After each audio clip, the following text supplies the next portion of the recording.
Bismillahirrahmanirrahim. Assalamualaikum warahmatullahi wabarakatuh.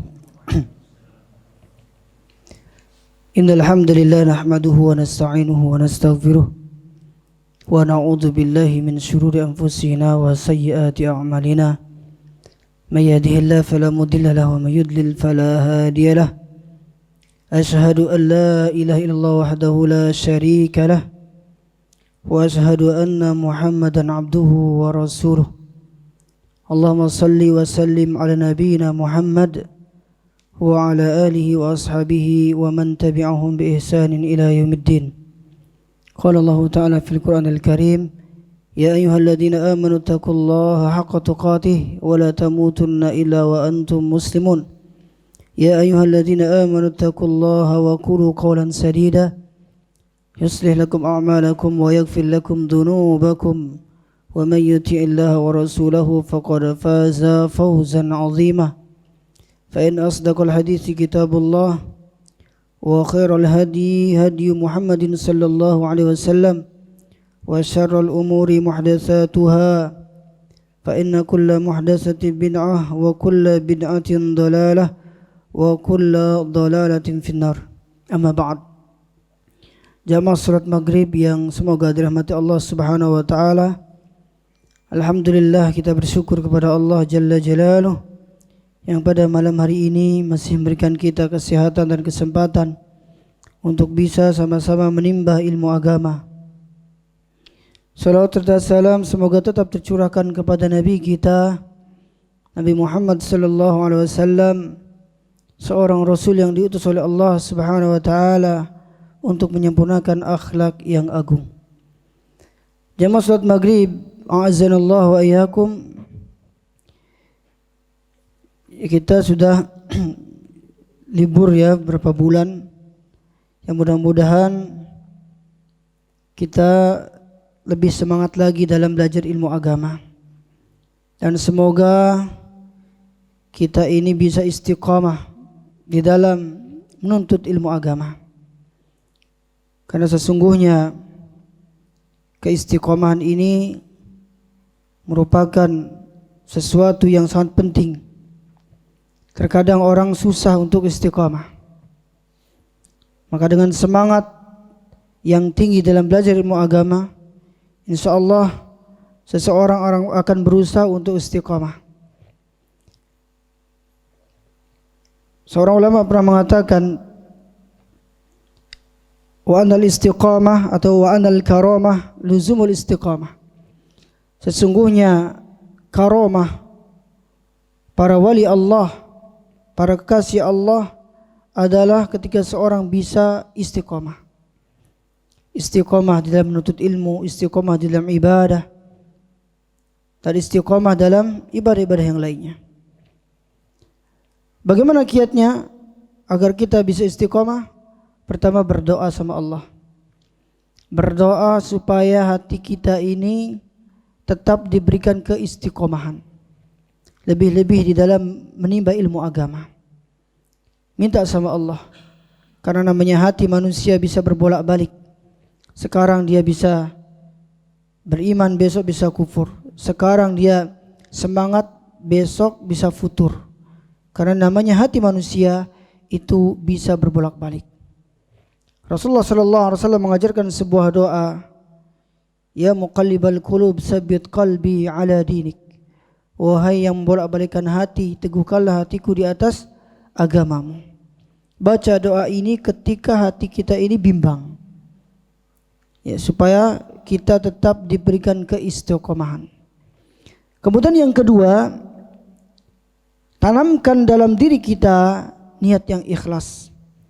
Di dalam belajar ilmu agama, ya harus ikhlas. Tidak boleh ada tujuan-tujuan ingin mendapatkan pujian, kemudian ingin disanjung-sanjung, ingin mendapatkan kehormatan. Tapi dia murni menuntut ilmu, ikhlas karena Allah subhanahu wa ta'ala.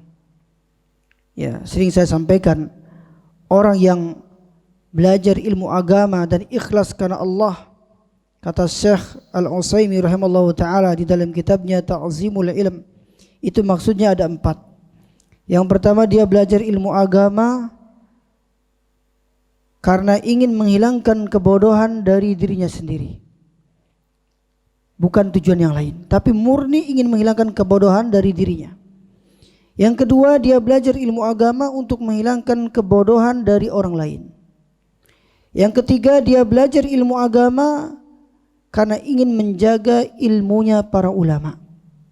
Itu orang yang ikhlas dalam belajar ilmu agama. Yang keempat, dia belajar ilmu agama untuk diamalkan. Ya, kalau seseorang menjalankan 4 perkara ini, ya maka dia digolongkan sebagai orang-orang yang ikhlas di dalam belajar ilmu agama. Nah, orang-orang yang ikhlas ini pasti akan diberikan keistiqomahan oleh Allah. Berbeda dengan orang-orang yang tidak ikhlas. Belajar ilmu agama karena tujuannya dia karena malu sama saudaranya, malu sama temannya, bukan karena Allah Subhanahu wa taala. Orang seperti ini biasanya tidak akan istiqomah dalam belajar ilmu.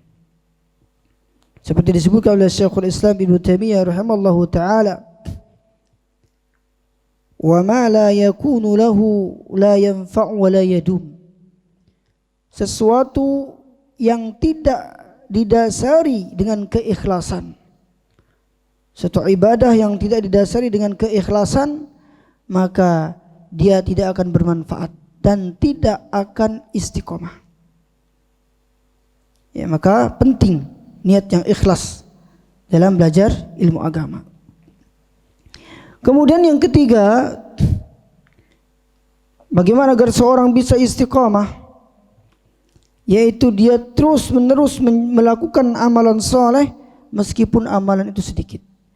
Misalkan seorang belajar ilmu agama, walaupun dia mendapatkan ilmu sedikit tapi istiqomah. Ya, ini jauh lebih baik daripada orang belajar banyak ilmu tapi tidak istiqomah.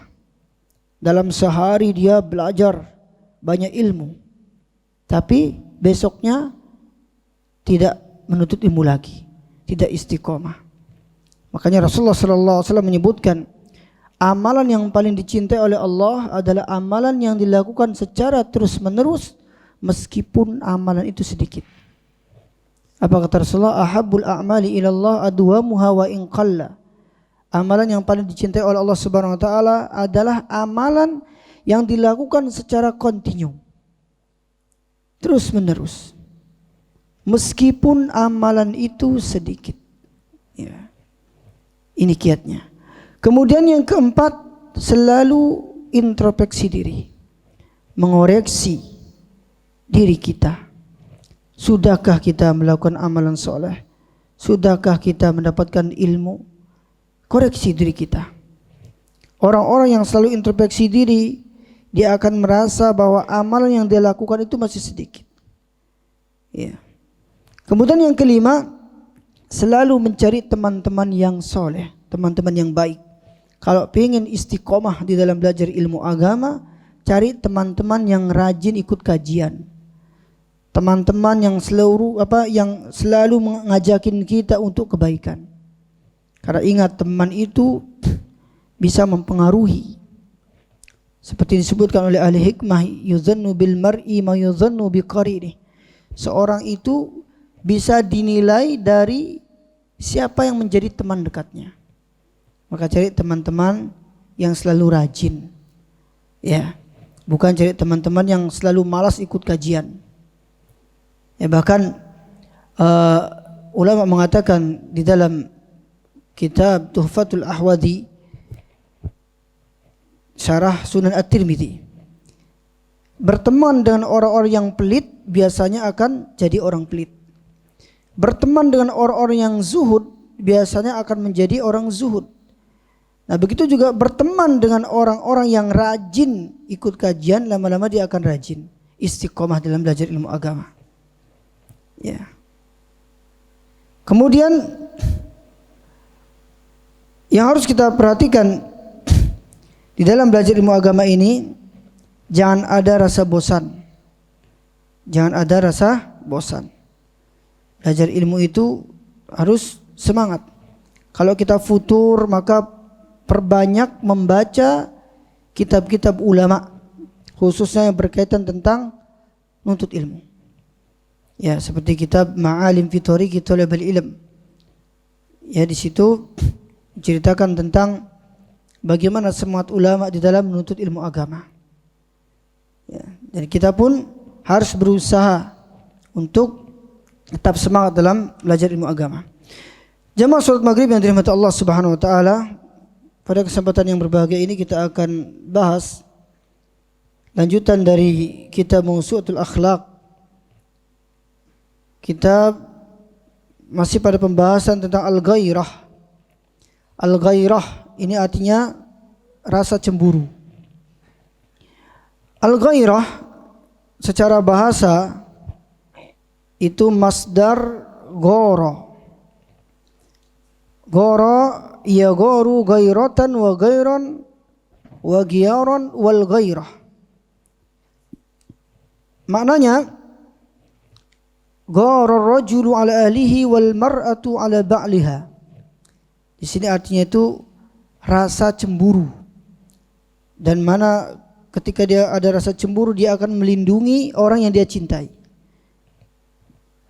Misalkan dia punya istri, kemudian istrinya itu dekat sama yang orang lain, maka suaminya ada rasa cemburu. Ya. Itulah disebut dengan al-ghairah. Adapun al-ghairah secara istilah, karahatur rajuli istiraku ghairihi fima huwa haqquhu. Ketidaksukaan seseorang ketika ada orang lain yang ikut campur di dalam urusan dia. Misalkan seorang suami mencintai istrinya, kemudian ada orang lain yang mencintai istrinya. Mencintai istrinya dia. Kemudian dia tidak suka ketika ada orang yang mencintai istrinya. Ya. Inilah yang disebut dengan al-ghairah. Kemudian rasa cemburu ini merupakan suatu perbuatan, suatu akhlak yang sangat dicintai oleh Allah Subhanahu wa taala. Bahkan Allah sendiri itu maha cemburu. Ya, namun kecemburuan Allah berbeda dengan kecemburuan makhluknya. Seperti disebutkan dalam hadis dari Abu Hurairah radhiyallahu anhu, anna Nabi sallallahu alaihi wasallam qaal, bahwa Nabi sallallahu alaihi wasallam bersabda, innallaha ta'ala yaghar wa ghairatullahi ay ya'tiyal mu'min ma harramallahu alaihi. Sesungguhnya Allah itu pencemburu. Dan kecemburuan Allah ketika ada seorang mukmin itu melakukan apa-apa yang diharamkan oleh Allah. Ketika seorang mukmin melanggar syariat-syariat Allah, ketika bermaksiat kepada Allah, maka Allah itu cemburu. Ya. Kemudian di dalam hadis yang lain juga disebutkan, dalam hadis riwayat Muslim dari Abu Hurairah radhiyallahu anhu, anna Rasulullah sallallahu alaihi wasallam qaal, al-mu'min yagharu wallahu ashaddu ghairah. Orang mukmin itu pencemburu. Ya. Kalau ada orang-orang mukmin yang tidak punya rasa cemburu dalam hatinya, ya maka dia disebut dengan dayus. Dayus itu orang yang enggak punya rasa cemburu. Istrinya dibonceng orang lain, enggak ada rasa cemburunya. Itulah disebut dengan dayus. Ya. Bahkan orang ini tidak akan diajak bicara oleh Allah, bahkan dia tidak akan dimasukkan ke dalam surganya Allah Subhanahu wa taala. Maka orang mukmin harus punya rasa cemburu. Al-mu'minu yaghar. Orang mukmin itu pencemburu, punya rasa cemburu. Wallahu asyaddu ghaira, dan Allah itu lebih cemburu. Ya. Kemudian disebutkan oleh para ulama ya tentang masalah cemburu ini, seperti perkataan Ali bin Abi Thalib radhiyallahu anhu. Dia berkata, la tukthiril ghairah. La tukthiril ghairah ala ahlik faturma bisu'i min ajlik. Janganlah engkau terlalu banyak cemburu ya terhadap istrimu. Maka lama-lama kalau kita terlalu banyak cemburu itu bisa menimbulkan suudzon. Ya, maksudnya apa dalam perkataan ulama ini? Perkataan Ali bin Abi Thalib, kita cemburu ya pada hal-hal yang tidak sewajarnya. Tapi kalau dalam hal-hal yang di situ ada kebaikan, maka jangan dikit-dikit cemburu. Misalkan istrinya mau ikut kajian ilmu, suaminya cemburu. Cemburu takutnya istrinya itu suka sama ustadznya misalkan. Ini kan cemburu yang berlebihan seperti ini. Ya. Jadi jangan terlalu banyak cemburu. Ya. Biasanya akan menimbulkan suudzon. Oh, jangan-jangan istri saya nanti gini. Nah, hanya muncul suudzon. Ya, maka kalau kita mau cemburu dalam hal-hal yang tidak sewajarnya. Misalkan istrinya dibonceng orang, atau istrinya pacaran sama orang lain, ya, atau misalkan dia dibawa lari sama laki-laki lain, nah itu wajib kita cemburu itu. Ya. Kemudian disebutkan oleh Ismail bin Kharijah Al-Fazari ketika dia menasihati anak perempuannya, dia mengatakan wa iyyaki wal ghairah fa innaha miftahut talaq. Jauhilah olehmu kebanyakan cemburu. Atau misalkan seorang istri kan yang biasanya dikit-dikit cemburu, ini seorang istri. Misalkan suaminya kemana gitu ya, suaminya ngajar atau ngajar akhwat-akhwat, istrinya cemburu gitu. Biasa punya rasa cemburu ya. Fa innaha miftahu talaq, karena kebanyakan cemburu ini kunci perceraian.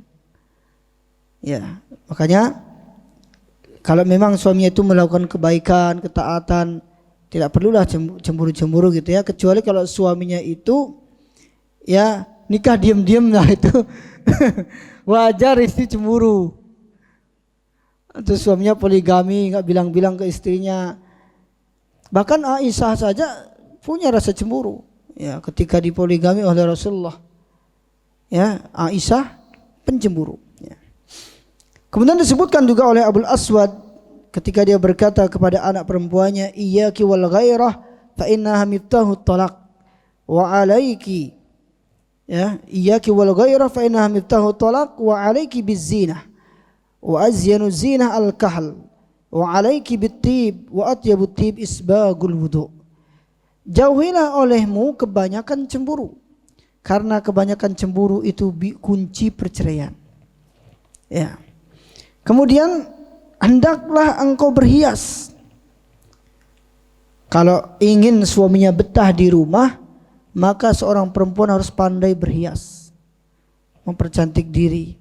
Jangan mempercantik diri di hadapan orang banyak, tapi mempercantik diri di hadapan suami. Supaya apa? Suami betah di rumah. Ya. Supaya suami betah di rumah. Wa azyanu zinah al-kahl, dan sebaik-baik perhiasan itu al-kahl. Kahl itu artinya celak. Pakai celak ya. Cilak ya itu. Ya cilak namanya. Cilak. Cilak Arab. Wa alaiki bittib, dan hendaklah engkau membersihkan diri, mensucikan diri, karena sebaik-baik mensucikan diri itu isbagul wudu, ketika seorang menyempurnakan wudunya, maka jaga wudu. Nah ini menunjukkan bahwa rasa cemburu memang penting, tapi jangan sampai seseorang itu kebanyakan cemburu, supaya tidak ada suudzon antara istri, antara suami. Kalau memang itu dalam perkara kebaikan, maka jangan dikit-dikit cemburu. Kemudian Ibnu Qayyim Al-Jauziyah mengatakan di dalam kitab beliau Al-Jawabul Kafi, inna aslad din al-ghairah, sesungguhnya pokok agama itu, kata beliau, al-ghairah, yaitu rasa cemburu. Wa man la ghairata lahu la dina lahu, barang siapa yang tidak punya rasa cemburu di dalam dirinya, maka tidak ada agama baginya. Wal ghairatu tahmil qalba fatahmilahul jawarih, Dan rasa cemburu, sifat cemburu itu bisa melindungi hati seseorang. Dan ketika hatinya sudah dijaga, maka akan terjaga anggota badannya. Fatadfa'us su'a wal fawahish. Dan sifat cemburu ini bisa menghalangi seseorang dari perbuatan buruk dan perbuatan yang keji. Wa adamul ghairah tumitul qalba. Adapun seseorang yang tidak punya rasa cemburu dalam hatinya, itu bisa mematikan hati. Kalau ada suami-suami yang tidak punya rasa cemburu, berarti hatinya sudah mati. Fatamutu lahul jawarih. Ketika hatinya sudah mati, maka anggota badannya juga akan mati. Ya, maka tanamkan rasa cemburu di dalam diri kita. Jamaah salat maghrib yang dirahmati Allah Subhanahu wa taala. Sifat cemburu ya ini memiliki beberapa faedah. Faedah yang pertama, al-ghairatu dalilun ala quwwatil imani billah. Sifat cemburu itu merupakan bukti kuatnya iman seseorang. Kuatnya iman seseorang. Yang kedua, khislatun yuhibbuha Allah Subhanahu wa taala. Sifat cemburu ini merupakan suatu akhlak yang dicintai oleh Allah. Ya. Berikutnya, wahia siyajul ma'nawi li himayatil hijab wa daf'ut tabarruj was sufur wal ikhtilat. Sifat cemburu ini bisa menghalangi seseorang untuk tabarruj. Ya. Wal ikhtilat was sufur wal ikhtilat, berpergian tanpa mahram, ikhtilat. Kalau dia punya rasa cemburu, ya maka dia akan bisa menghalangi tabarrud, as-sufur dan ikhtilat. Kemudian yang keempat, al-ghairatu tahmil qalba fatahmilahul jawarih fatadfa'us su'a wal fawahish. Adapun sifat cemburu bisa menjaga hati. Bisa lebih menjaga hatinya. Ketika hati sudah terjaga, maka anggota badannya akan terjaga. Berikutnya, hiya minal asbabid dafi'ati li inkaril munkar. Rasa cemburu atau sifat cemburu merupakan sebab untuk mengingkari kemungkaran. Kalau orang punya rasa cemburu, maka dia akan berusaha untuk mencegah kemungkaran. Berikutnya, tutahhirul mujtama' minar razail. Ya. Membersihkan seseorang dari akhlak-akhlak yang tercela. Dan dia akan berusaha untuk menghiasi dirinya dengan akhlak-akhlak yang terpuji. Berikutnya, al-ghairatu sababun li saunil a'rad. Sifat cemburu itu merupakan sebab untuk menjaga kehormatan. Ya, kalau suami punya rasa cemburu, dia akan menjaga kehormatan istrinya. Ya, dia akan selalu menasihati istrinya. Ketika istrinya salah, dia akan berusaha menasihatinya. Jamaah salat maghrib yang dirahmati Allah Subhanahu wa taala. Kemudian berikutnya, di antara bentuk-bentuk sifat cemburu, atau dalam bahasa Arab disebut dengan suwarul ghairah. Yang pertama, al-ghairatu lillahi subhanahu wa ta'ala. Cemburu ya terhadap Allah, cemburu terhadap Allah Subhanahu wa taala. Di antara bentuknya adalah al-ghairatu lidinillah. Cemburu terhadap agama Allah. Ya. Apa maksudnya di sini? Dia cemburu terhadap agama Allah ketika ada orang-orang yang melanggar syariat-syariat Allah, dia cemburu. Ketika ada orang-orang yang bermaksiat kepada Allah Subhanahu wa taala, dia akan ya jengkel, akan memiliki rasa cemburu. Ya. Kemudian minal ghairati lidinillah al-qiyamu bi syari'atil amri bil ma'ruf wan nahyu 'anil munkar. Cemburu terhadap agama Allah yaitu ketika seseorang menjalankan amar ma'ruf nahi munkar. Ya. Dia betul-betul mencegah kemungkaran. Ketika ada kemungkaran, dia betul-betul menasihati orang yang melakukan kemungkaran itu. Rasulullah sallallahu alaihi wasallam menyebutkan dalam sabdanya, hadis riwayat Muslim, Man ra'a minkum munkara falyughayyirhu biyadihi, fa illam yastati fa bilisanihi, fa illam yastati fa biqalbihi, wa dzalika adhaful iman. Barang siapa di antara kalian yang melihat kemungkaran, maka hendaklah dia cegah dengan tangannya. Ya, namun di dalam amar ma'ruf nahi mungkar tidak boleh seorang semena-mena ya main hakim sendiri. Ketika ada orang melakukan kemungkaran kemudian dia main hakim sendiri. Padahal di dalam amar ma'ruf nahi mungkar ini ada kaidah-kaidah yang perlu kita perhatikan. Di dalam kaidah disebutkan wa'mur bil ma'rufi ma'rufa wa la tanha 'anil munkar munkara. Perintahkanlah yang ma'ruf dengan cara yang ma'ruf. Kalau kita melihat kemungkaran, perintahkan yang ma'ruf dengan cara yang ma'ruf, dengan cara yang baik, dengan cara mendakwahinya, menasihatinya, ya. Jangan sampai main kekerasan. Itu kaidahnya. Wala tanha 'anil munkar munkar. Wala tanha 'anil munkari munkar. Jangan mencegah kemungkaran dengan cara yang mungkar. Misalkan dia tahu ada orang melakukan kemungkaran, kemudian dia cegah dengan cara yang mungkar. Misalkan ada orang minum minuman keras, tiba-tiba dia main hakim sendiri, akhirnya dia bunuh orang itu. Ya. Bahkan dalam kaidah disebutkan barang siapa man ghayyarul munkar bil munkar yusabbibu al munkaru akbar. Yusabbibu al munkarul akbar. Barang siapa yang mencegah kemungkaran dengan cara yang mungkar, itu akan bisa menyebabkan kemungkaran yang lebih besar. Misalkan kita bunuh orang yang minum minuman keras, itu kan kita justru akan melakukan kemungkaran yang lebih besar. Dosanya besar dengan membunuh seseorang. Maka caranya di dalam amar ma'ruf dengan cara yang ma'ruf, dan cegahlah kemungkaran dengan cara yang ma'ruf, dan jangan mencegah dengan cara kemungkaran. Ya. Karena dakwah itu dicontohkan oleh Rasulullah sallallahu alaihi wasallam, dakwah dengan penuh hikmah. Ud'u ila sabili rabbika bil hikmah wal mau'izatil hasanah wajadilhum billati ahsan. Serulah ke jalan Tuhanmu dengan cara hikmah. Jangan terburu-buru, jangan tergesa-gesa, jangan dengan kekerasan, ya.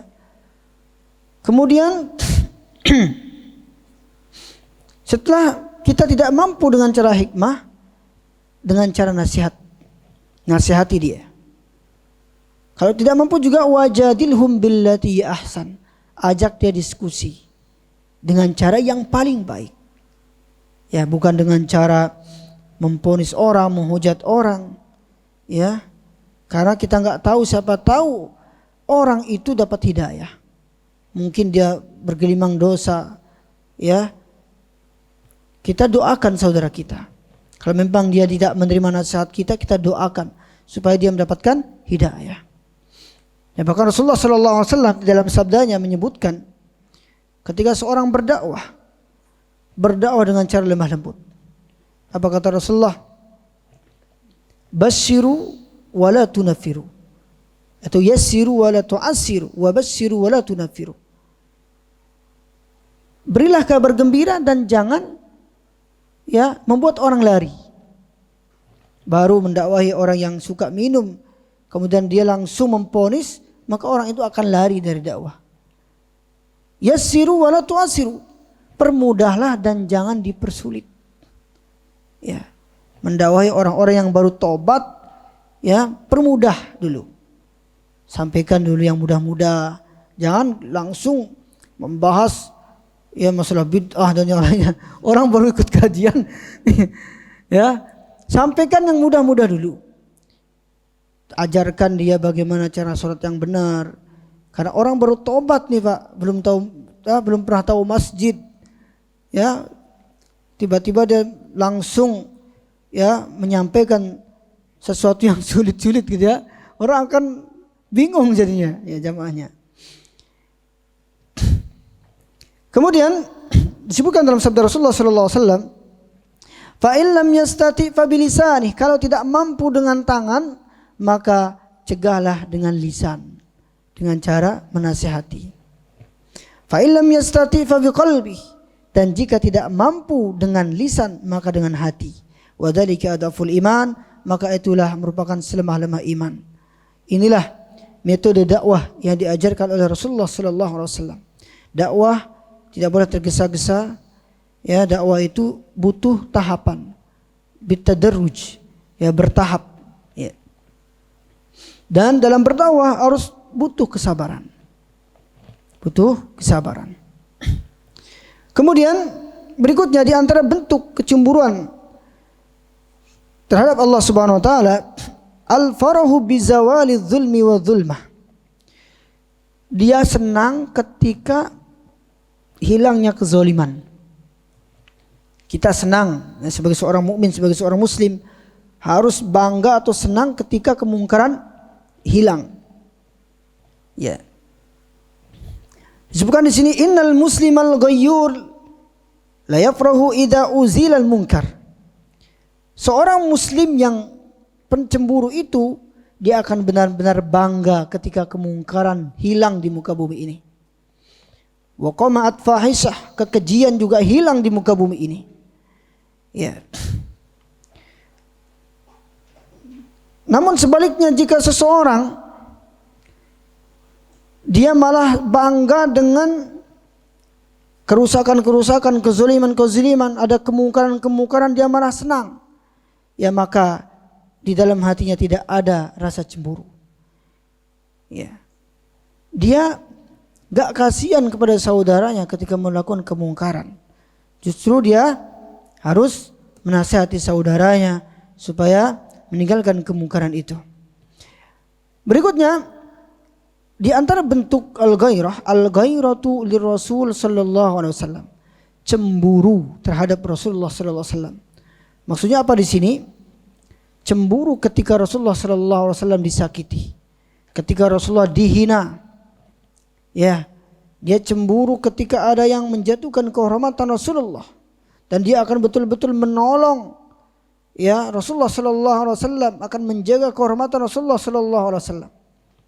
Ya. Karena zaman sekarang zaman penuh fitnah. Banyak orang-orang yang menjatuhkan kehormatan Rasulullah sallallahu alaihi wasallam. Bahkan dia mengaku dirinya, ya, dekat dengan Rasulullah, bahkan mengaku dirinya keturunan Rasulullah sallallahu alaihi wasallam. Namun dia berani, ya, menjatuhkan kehormatan Rasulullah sallallahu alaihi wasallam. Seperti ada orang-orang meyakini bahwa Rasulullah sallallahu alaihi wasallam, ya, hadir ketika mereka itu di acara Maulid Nabi sallallahu alaihi wasallam, kemudian mereka berdiri, kemudian dia meyakini Rasulullah hadir. Bagaimana Rasulullah hadir? Ya, karena Rasulullah sallallahu alaihi wasallam seorang manusia yang meninggal lebih dulu daripada kita. Ya. Karena ada orang meyakini Rasulullah hadir katanya. Bahkan dia mengatakan bahwa dia bisa melihat Rasulullah secara sadar. Rasulullah sudah meninggal, bagaimana bisa dilihat? Mungkin jin yang dilihat. Ya. Ini kan jelas menjatuhkan kehormatan Rasul. Ya, kalau memang Rasulullah sallallahu alaihi wasallam misalkan masih hidup, para sahabat dahulu, kenapa para sahabat sampai bertengkar? Seperti Abu Bakar, Umar bin Khattab berselisih. Kalau memang Rasulullah ada, mungkin mereka akan langsung ngadu kepada Rasulullah sallallahu alaihi wasallam. Ya. Nah, keyakinan-keyakinan seperti ini perlu kita luruskan bahwa Rasulullah sallallahu alaihi wasallam sudah meninggal. Ya, tidak mungkin roh Rasulullah bergentayangan, nggak mungkin. Ya. Kemudian ada orang-orang yang berani menghina Rasulullah. Ya, ada yang mengatakan adanya nabi baru setelah Nabi Muhammad sallallahu alaihi wasallam. Ya, bahkan ada yang mencaci maki Rasulullah sallallahu alaihi wasallam. Maka kita sebagai seorang muslim, sebagai umat Nabi harus punya rasa cemburu. Kita harus bela Nabi kita, Nabi Muhammad sallallahu alaihi wasallam. Bahkan para ulama ketika ada orang-orang mencela Nabi Muhammad sallallahu alaihi wasallam, mereka tidak mampu membelanya dengan senjata, dengan tangan mereka, namun mereka membela dengan ilmu mereka. Sampai-sampai para ulama saking geramnya terhadap orang-orang yang menghina Rasulullah, mereka sampai membuat tulisan. Seperti Syekhul Islam Ibnu Taimiyah, ya, punya kitab yang berjudul As-Sarimul Maslul ala Syatimir Rasul. Pedang terhunus terhadap orang-orang yang mencaci maki Rasul. Sampai membuat tulisan. Nah, ini para ulama dahulu seperti itu, Pak. Kalau dia ingin mendebat seseorang, dia debat dengan tulisan. Bukan dengan emosi atau apa gitu ya, tapi dengan tulisan. Bahkan Imam As-Subki juga menulis kitab yang berjudul As-Saiful Maslul ala man sabbar Rasul. Pedang terhunus terhadap orang-orang yang mencaci maki Rasulullah sallallahu alaihi wasallam. Nah, ini kewajiban kita untuk membela Rasul kita. Kalau ada orang mengaku umat Nabi, maka harus betul-betul membela nabinya. Membela sunnah-sunnah Rasul, membela dakwah Rasul, membela akidahnya. Ya, kita harus bela. Jangan sampai seorang mengaku umat Nabi Muhammad SAW tapi malah jauh dari sunnahnya.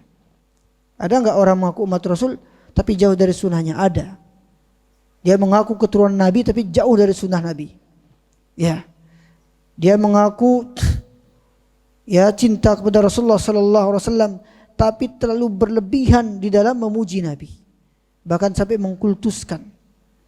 Ya, kalau memang dia mengaku umat Nabi, harus bela dong sunnahnya. Harus mendakwakan tauhid, karena Rasulullah mendakwakan tauhid. Ini malah ngajak orang kepada kesyirikan. Malah ngajak orang untuk nyembah kubur, ngajak ya orang kepada kesyirikan dan cerita-cerita khurafat. Ya. Bahkan ada orang yang mengaku cinta Rasul, ya, membuat cerita-cerita khurafat. Misalkan ada katanya dia keturunan Rasul, kemudian pergi ke Mekah. Di Mekah ceritanya ada ya syekh yang undang dia, ketemu dengan raja yang ada di Saudi. Kemudian ketika ini berkunjung ke rumah raja, tiba-tiba anak raja dipukul sama dia, sama yang dianggap wali lah. Kemudian pas dipukul, ya kebetulan anak raja ini cacat. Dia itu nggak punya kubul dan dubur, cacat dia. Kubulnya nggak ada, duburnya juga nggak ada. Pas dipukul sama ulama ini, langsung ada kubul dan duburnya katanya. Ini kan khurafat ini. Ya, manusia nggak bisa menciptakan kecuali Allah Subhanahu Wa Taala. Ya, tiba-tiba yang awalnya rajanya itu marah, pas anaknya cerita gara-gara dipukul sama keturunan Nabi ini katanya, tiba-tiba punya punya kemaluan katanya. Ya, ini cerita khurafat. Dan masih banyak lagi khurafat-khurafat yang mereka ceritakan. Ya. Bahkan ada katanya dia mengatakan dengan melihat ya keturunan Nabi yang dianggap keturunan Nabi lah. Dengan mereka memandang kita itu lebih utama katanya daripada beribadah kepada Allah. Hanya dengan dipandang saja, Pak. Para sahabat saja yang sudah dijamin masuk surga, itu mereka beribadah sama Allah. Masa hanya gara-gara dipandang saja lebih utama daripada ibadah? Ini khurafat. Bahkan ada orang gak pernah belajar, tiba-tiba pinter. Gara-gara dia jadi khodim keturunan Rasulullah katanya. Dia yang suka bikinin kopi, jadi khodimnya lah. Kemudian tiba-tiba orang ini gak pernah belajar, tiba-tiba jadi pinter. Ini kan khurafat nih, Pak. Orang mau pinternya harus belajar. Ya, jadi inilah yang perlu kita luruskan. Berikutnya, ghairatul rajuli ala ahli. Kecemburuan seseorang terhadap istrinya. Kata Imam An-Nawawi rahimahullahu taala, warajulu ghayrun ala ahli, seorang yang cemburu terhadap istrinya, itu maksudnya yamna'uhum minat ta'alluq bi ajnabiyyin binazrin aw haditsin aw ghairi, yaitu ketika seseorang menghalangi istrinya atau mencegah istrinya ketika ada hubungan dengan laki-laki ajnabi, baik dengan nazar, dengan berbicara, ketika istrinya misalkan berduaan berbicara dengan laki-laki lain, maka ini wajib seorang suami punya rasa cemburu.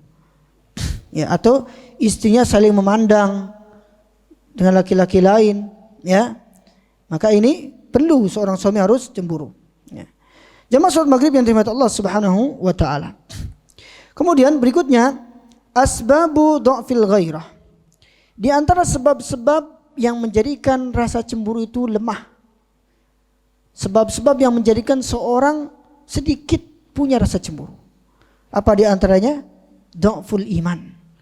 Karena imannya lemah. Seorang suami yang imannya lemah biasanya tidak ada rasa cemburu.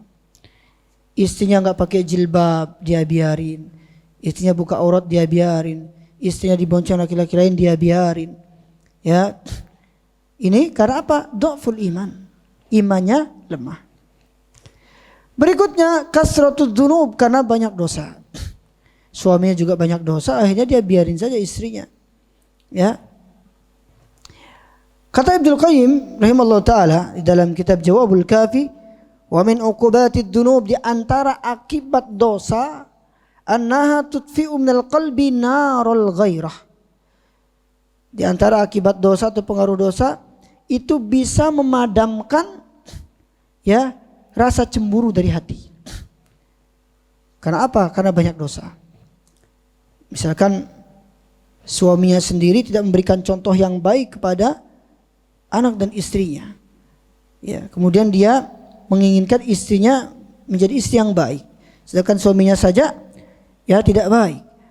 Ya, tidak punya rasa cemburu. Kemudian berikutnya al-jahl, karena kebodohan. Ini biasanya orang sedikit rasa cemburunya atau tidak ada rasa cemburu karena dia awam, nggak ngerti, ya, tidak ngerti tentang bahaya, ya, bahaya ketika istrinya dengan laki-laki lain, ya, walaupun itu berteman, dia tidak tahu dari bahayanya. Ya. Kemudian at-taqlidu lil kufar wal mufsidin. Orang-orang yang tidak punya rasa cemburu biasanya karena ikut-ikutan budaya orang kafir dan orang-orang yang melakukan kerusakan di muka bumi ini. Ya. Misalkan seorang mengikuti budaya-budaya barat. Ya. Orang biasa bersalaman dengan yang bukan mahramnya, bahkan orang biasa peluk-pelukan dengan yang bukan mahramnya. Kemudian orang yang sedikit imannya biasanya ikut-ikutan, apalagi dia awam, tidak ngerti apa-apa, ya. Biasanya dia ikut-ikutan budaya orang-orang kafir. Ini yang bisa menyebabkan seorang itu tidak punya rasa cemburu. Berikutnya wasail i'lamil fasidah, karena media-media yang merusak. Ada media-media sosial yang bisa merusak. Dan media ini merupakan ya suatu perkara yang mempunyai pengaruh besar di dalam merusak akhlak manusia. Seperti apa? Al-idha'ah. Al-idha'ah itu siaran-siaran yang tidak bermanfaat. Seseorang mendengarkan musik-musik yang tidak jelas, musik-musik dangdutan, karaoke dan yang lainnya, musik rock, ya, akhirnya membuat hati semakin mati. Kemudian watilfaz, tayangan-tayangan televisi yang di situ ada wanita-wanita yang membuka auratnya, ada wanita-wanita dengan laki-laki yang pacaran, yang ngajarin pacaran. Ya, ini juga merusak akhlak. Ya. Maka yang punya anak, carikan tontonan-tontonan yang bermanfaat. Ya. Was-suhuf, kemudian majalah-majalah. Majalah atau koran yang di dalamnya ada gambar-gambar wanita, ya. Kemudian wasabakatil ankabutiyah, jaringan internet. Ini yang sudah tersebar di berbagai masyarakat, bahkan di desa-desa sudah masuk internet. Ya, maka di sini harus dijaga. Ya, jangan sampai seorang menggunakan internet pada perkara yang tidak bermanfaat. Ya, kalau internet ini bisa digunakan untuk hal positif, bisa untuk digunakan untuk hal yang negatif. Maka ya internet kita gunakan, ya lebih baik kita gunakan untuk dakwah, untuk saling menasihati, ya. Kemudian fal katsiru min hadhil wasail mali'un bil aghanil fahisyah. Kebanyakan media-media ini dipenuhi dengan nyanyian-nyanyian yang tidak bermanfaat. Nyanyian-nyanyian yang penuh dengan kekejian. Ya, yang bisa menjadikan seseorang lalai. Waswaril khali'ah, dan di situ ada gambar-gambar yang tidak pantas. Ya. wal musalsalatil majinatil lati i'tada an-nasu musyahadatuha. Dan ada tayangan-tayangan yang tidak senonoh, yang tidak pantas, yang biasa ditonton oleh manusia. Coba kita saksikan di tayangan-tayangan televisi, itu banyak sekali tayangan-tayangan yang membuka aurat. Ya, maka alangkah lebih baiknya kalau kita punya TV, ya, kita misalkan yang punya parabola, itu banyak kajian TV-TV yang ada kajian. Ada Wesel TV, ada Ihsan TV, ada Rojak TV, banyak sekali kajian-kajian sunnah. Ya, lebih baik kita menyaksikan kajian-kajian ilmu daripada hanya menyaksikan tayangan-tayangan yang tidak bermanfaat. Kemudian intisyarul munkarat, ini yang menyebabkan tidak adanya rasa malu karena sudah tersebarnya kemungkaran. Ya, adanya kemungkaran di masyarakat Islam, tidak ada yang mengingkarinya, tidak ada yang mencegahnya. Ya, akhirnya manusia itu lemah rasa cemburunya. Di masyarakat sudah tersebar ya kemungkaran. Ya, bahkan orang muslim biasa melakukan kemungkaran. Kemudian berikutnya yang terakhir, al-wasailul mu'inah 'ala iktisabil ghairah. Ada perkara-perkara yang bisa membantu seseorang untuk bisa memiliki rasa cemburu. Yang pertama, tarbiyatul aulad 'alal ghairah wa gharsun hadzal khuluq fi nufusihim. Membiasakan anak untuk punya rasa cemburu. Kita didik dari kecil ya supaya dia memiliki rasa cemburu. Yang kedua, al-ibti'adu an asbabi dha'fil ghairah kal qanawatil fadaiyatil majinah wal majallatil habitah wa ghairiha min wasail hadam. Menjauhkan diri dari sebab-sebab yang menjadikan lemahnya rasa cemburu. Seperti apa? Jauhi jaringan-jaringan internet yang mengakses ya film-film yang tidak pantas dan menjauhi majalah-majalah yang tidak pantas. Ya. Kemudian berikutnya, tawiyatul mujtama tawiyatun syamilah bi jami'i wasailil i'lam wal khutab wal muhadarat. Yang menyadarkan masyarakat supaya apa? Menggunakan media-media sosial pada perkara-perkara yang bermanfaat. Seperti apa? Mendengarkan khutbah-khutbah, mendengarkan ceramah-ceramah. Ya, kita punya HP, ya gunakan HP itu untuk ya mendengarkan kajian-kajian. Sekarang sudah banyak sekali kajian-kajian ya. Kajian-kajian sunnah sudah banyak sekali. Ya kita tinggal download saja. Ya. Jangan sampai punya HP tapi dipenuhi dengan musik. Ya, dipenuhi dengan lagu-lagu dangdut ya. Bagaimana hatinya akan tenang kalau setiap hari dengarkan musik? Coba setiap hari kita dengarkan murotal, setel kajian-kajian, insya Allah ya dia akan tetap bisa menjaga keistiqomahan, menjaga imannya. Yang keenam, ta'zimu qadril a'rad wa bayanu khuturati diya'iha. Yaitu ketika seorang ya menjaga kehormatan dirinya dan dia menjelaskan tentang bahaya dari yang namanya kemaksiatan ya, maka dia akan selalu untuk menjaga kehormatan diri. Maka inilah di antara perkara-perkara yang bisa membantu kita bagaimana agar seorang itu ya memiliki rasa cemburu di dalam hatinya. Wallahu a'lam bishawab. Kalau ada pertanyaan dari jamaah saya persilakan. Silakan.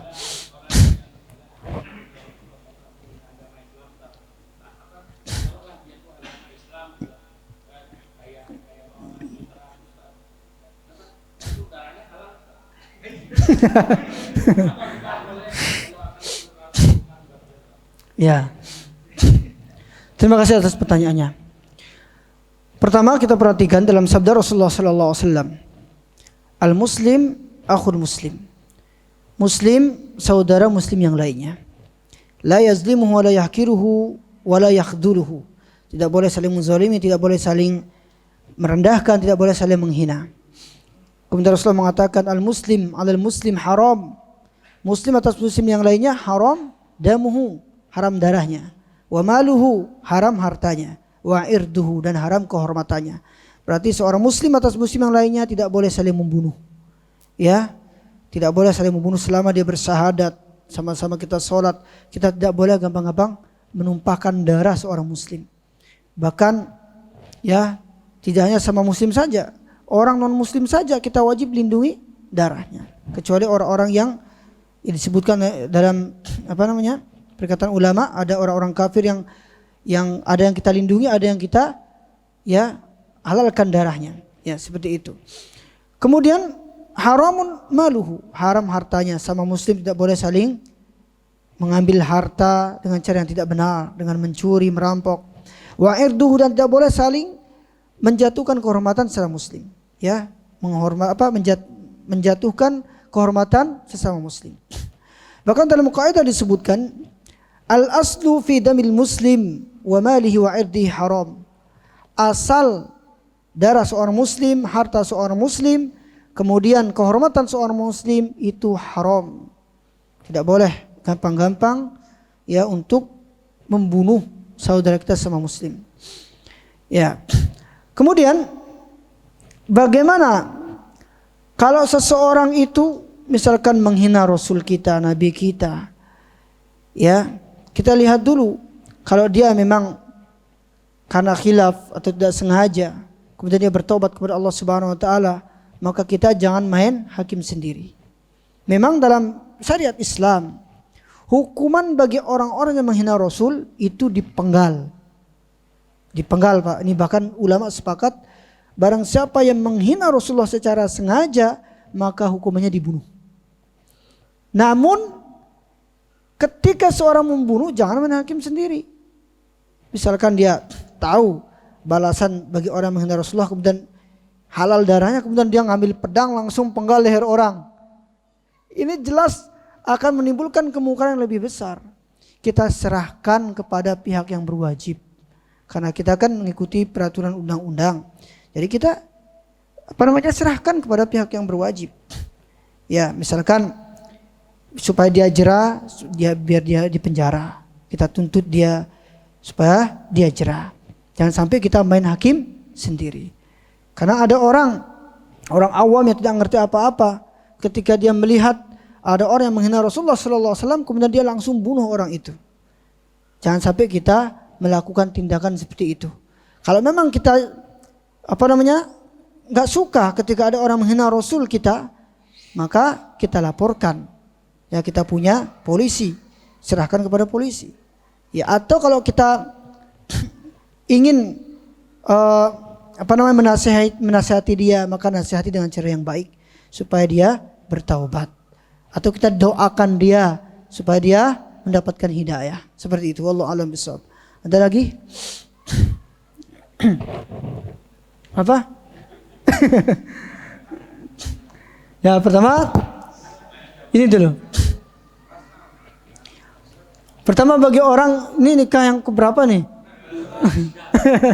Yang kedua, ya gini ya, misalkan seorang ingin menikah, ya menikah diam-diam lah, istri yang pertama tidak tahu kalau dia nikah lagi gitu. Ya, ulama mengatakan kalau kita mau nikah lagi ya harus terus terang sama istri. Supaya apa? Supaya tidak menimbulkan rasa sakit hati. Yang penting kita sudah jujur dulu sama istri. Daripada kita nikah diam-diam, istri nggak tahu, akhirnya itu menambah ya perasaan sakit hati. Istrinya nambah sakit hati. Makanya bilang dulu. Dan bagi orang yang ingin nikah diam-diam harus punya kesiapan dulu. Jangan sampai nekat nikah lagi tapi dia sendiri belum mampu. Ya, perhatikan sabda Rasulullah SAW. Barang siapa yang menikah, ya misalkan poligami, kemudian dia tidak bisa adil, maka akan datang pada hari kiamat dalam keadaan miring sebelah. Ya. Badannya miring sebelah, Pak. Karena apa? Di dunia itu dia tidak bisa adil. Sama istri mudanya saja dia.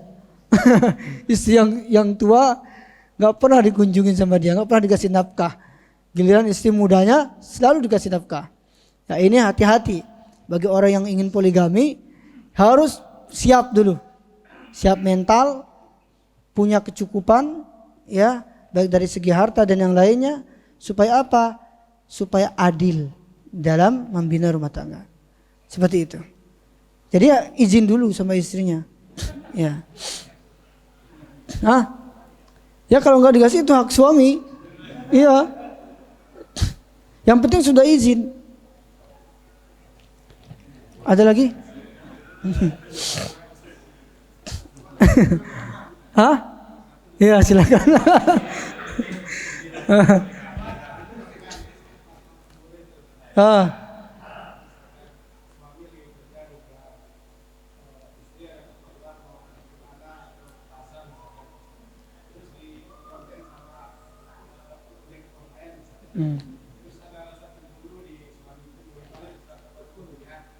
Apa? Apa berlebihan? Oh ya. Ya. Ini yang perlu diperhatikan ya. Terkadang ada seorang wanita itu bermudah-mudahan. Misalkan dia mesen ojek online, supirnya itu laki-laki. Ya, ini kan ikhtilat namanya. Walaupun itu untuk kebutuhan ya, tapi di situ kan ada laki-lakinya. Seharusnya seorang suami menasihati istrinya. Ya misalkan dia mau naik ojek, cari ojek, kan ada yang perempuan. Ya ada. Cari yang supirnya perempuan. Masa kita mau istri kita dibonceng sama tukang ojek? Ojek laki-laki lagi. Ya. Itu perlu ada rasa cemburu, Pak. Ya. Ya. Ada lagi yang bertanya? Sudah ya? Karena nggak ada yang bertanya, kita akhiri dengan doa kafaratul majlis. Subhanakallahumma wa bihamdika asyhadu an la ilaha illa anta astaghfiruka wa atubu ilaik. Assalamualaikum warahmatullahi wabarakatuh.